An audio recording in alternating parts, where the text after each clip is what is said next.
दोस्तों, राजनीति के अजब गजब रंग होते हैं। जब चुनाव का मौसम आता है तो ये रंग और भी गहरे हो जाते हैं, चटक भी हो जाते हैं। एक तरफ सियासी बिसात पर मोहरें सजाई जाती हैं तो दूसरी तरफ दोस्तियां निभाई भी जाती हैं। तो वहीं दूसरी तरफ सत्ता का एक ऐसा क्रूर चेहरा भी दिखता है जो आम आदमी की कमर तोड़ देता है। और फिर इन्हीं चुनावों को जीतने के लिए परपंच का एक ऐसा मायाजाल बुना जाता है जो यकीन करना मुश्किल हो जाता है। आज हम आपको सियासत की इन्हीं तीन अलग अलग तस्वीरों से रूबरू कराएंगे।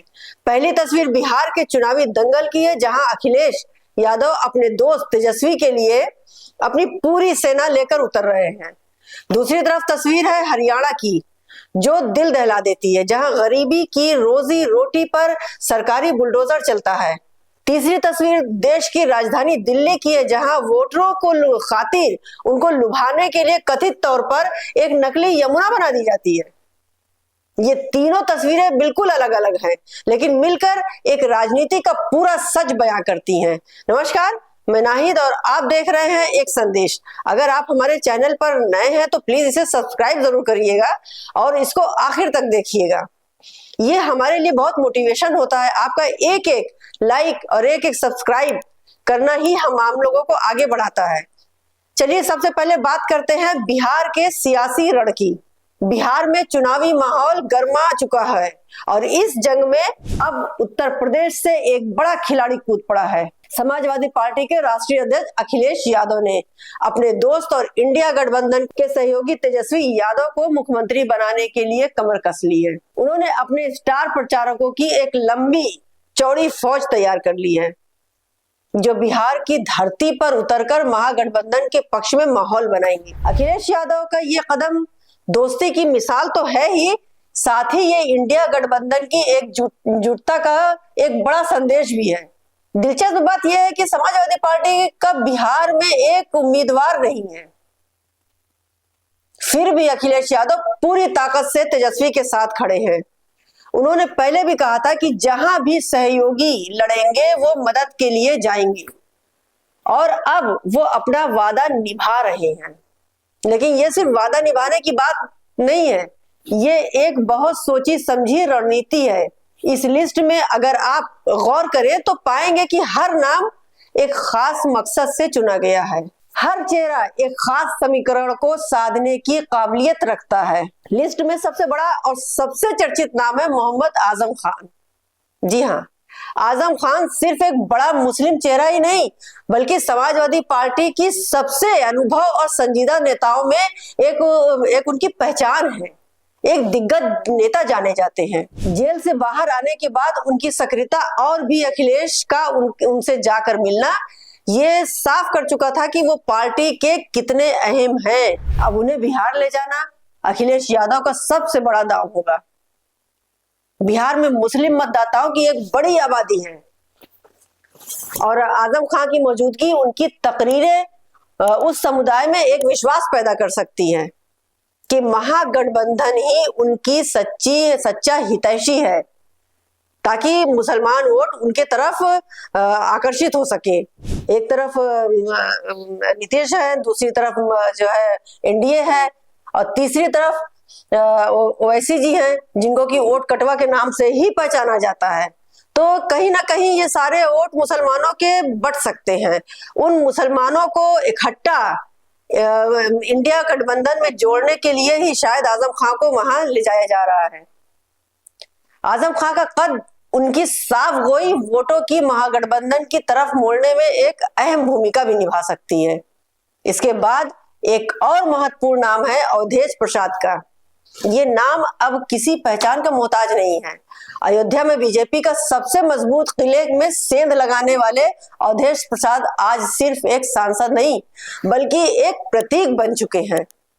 वो इस बात का प्रतीक है कि बीजेपी को उसके गढ़ में ही हराया जा सके। अवधेश प्रसाद पासी समुदाय से आते हैं और दलित समाज में उनकी गहरी पेट है।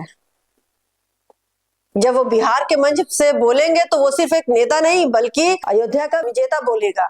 उनकी मौजूदगी दलित और पिछड़े समाज को ये संदेश देगी कि एकजुट होकर सबसे बड़े किले को ढहाया जा सकता है।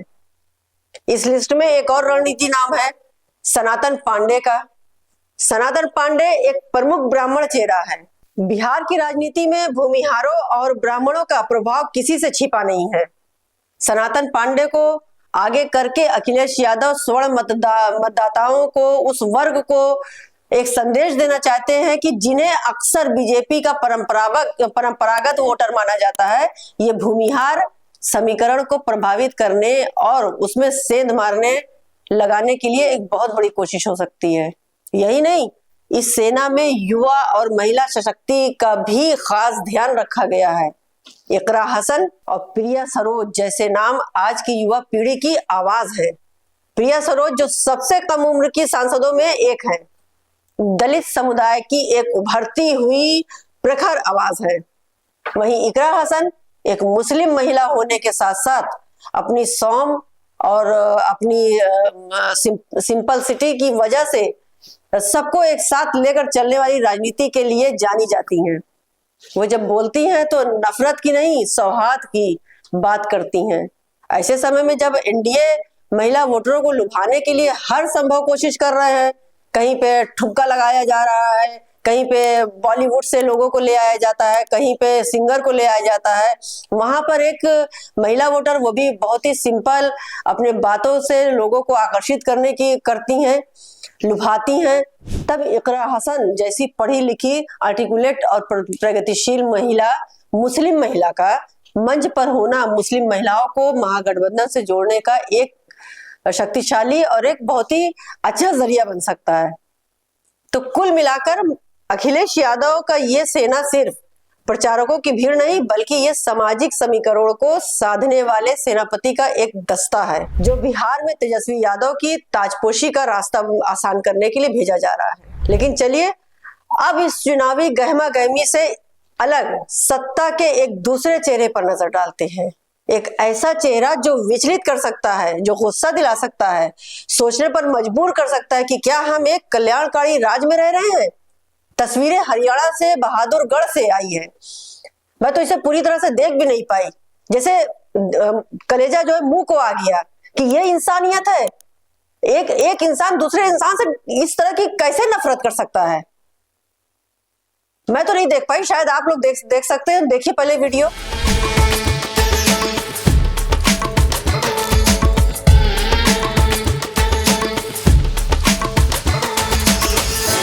ये वीडियो देखकर किसी भी संवेदनशील इंसान का दिल कांप जाएगा।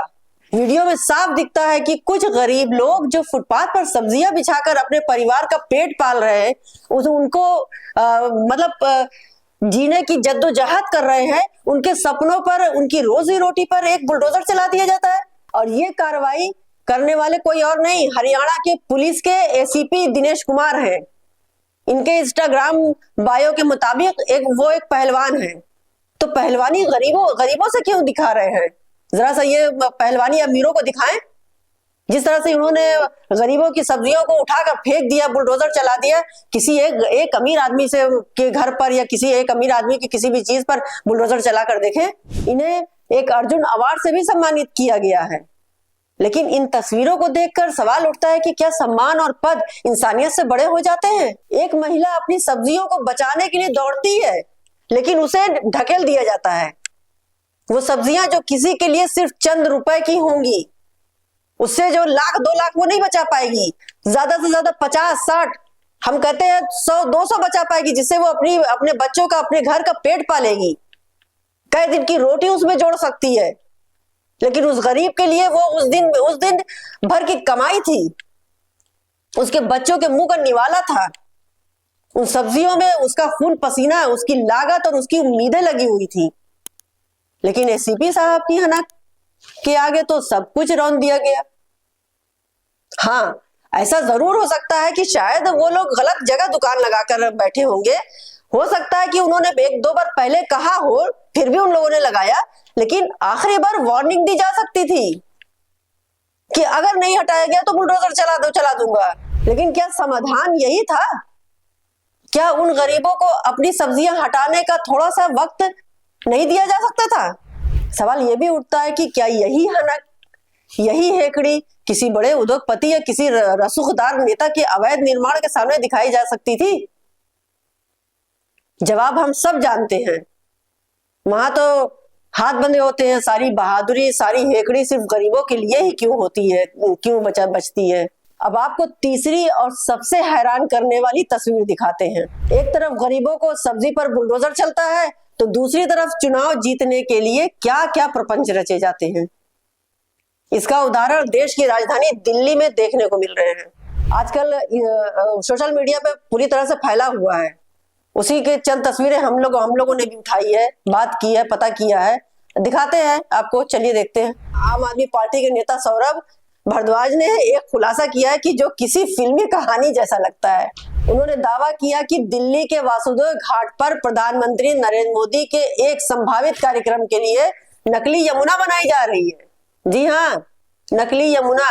सौरभ भारद्वाज का आरोप है कि सोनिया विहार से आने वाले साफ फिल्टर्ड गंगा जल यानी पीने के पानी को एक मोटी पाइप के जरिए चोरी छिपे इस घाट में भरा जा रहा है ताकि एक साफ सुथरा कुंड तैयार हो सके। मकसद है बिहार चुनाव योजना। यह है प्रधानमंत्री यहाँ छठ पूजा का कार्यक्रम करेंगे और बिहार के मतदाताओं को अपना एक बड़ा संदेश देंगे। ये विडंबना देखिए कि असली यमुना नदी इतनी मैली है कि मतलब प्रदूषित और जहरीली भी हो चुकी है, जिसमें दिल्ली के लाखों लाख गरीब पूर्वांचल लोग आस्था की डुबकी लगाने को मजबूर है, क्योंकि वही उसी में जाके अपना त्योहार पूरा करेंगे। लेकिन जब प्रधानमंत्री के फोटो आपकी बात हो आई तो एक वीआईपी फिल्टर्ड नकली यमुना तैयार की जा रही है। सौरभ भारद्वाज ने कटाक्ष करते हुए कहा कि जब बनारस में चुनाव था तो मां गंगा ने बुलाया था, इसका नारा लगाया गया, और अब बिहार में चुनाव है तो मां यमुना बुला रही है। लेकिन ये कैसी मां है जो नकली, और एक तरफ प्रधानमंत्री के फिल्टर पानी वाली यमुना तो दूसरी तरफ आम पूर्वांचल गरीब के लिए एक मलमूत्र कूड़ा करकट वाला प्रदूषित पानी। क्या आस्था में अब वीआईपी और आम आदमी का भेद होगा? ये पूरा मामला अगर सच है तो ये सिर्फ राजनीति हथकंडा है और कुछ नहीं, बल्कि जनता के साथ एक भद्दा मजाक किया जा रहा है। ये दिखाता है कि राजनीतिक दलों के लिए आपकी आस्था, आपकी भावनाएं, आपकी समस्याएं सिर्फ चुनाव जीतने के लिए औजार है। इसलिए ये उनका कोई वास्ता नहीं है। असलियत से दूर दूर तक ऐसे लोगों का कोई वास्ता नहीं है। असली यमुना हो ना हो, पर चुनाव के लिए एक नकली यमुना का सेट जरूर तैयार हो जाना चाहिए। तो दोस्तों, ये तीन तस्वीरें आज के भारत की कहानी कहती हैं। एक तरफ चुनाव जीतने के लिए जाति समीकरण की सेना सजाई जा रही है, तो दूसरी तरफ उसी देश में एक गरीब की सब्जी को बुलडोजर से चला कर कुचल दिया जाता है, और तीसरी तरफ वोटरों को लुभाने के लिए पूरी के पूरी नकली नदी बनाने का प्रपंच रचा जा रहा है।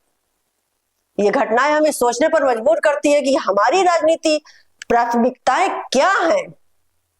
क्या ये सिर्फ सत्ता का खेल है जिसमें दोस्तियां, दुश्मनियां, जाति, गणित, चुनावी स्टंट ही सब कुछ है, या फिर इसका मकसद सिर्फ गरीब की सुनवाई करना, जिसकी सब्जी को रौंद दिया गया? ये सवाल आज हम सबको खुद से पूछना होगा, क्योंकि एक जागरूक नागरिक ही एक जवाबदेह लोकतंत्र की नींव रख सकता है। फिलहाल आज के लिए बस इतना ही। फिर मुलाकात होगी ऐसे ही सोचने पर मजबूर कर देने वाले खबरों के साथ। तब तक के लिए हम एक संदेश से जुड़े रहिए, हमारे साथ देखते रहिए। नमस्कार, जय हिंद।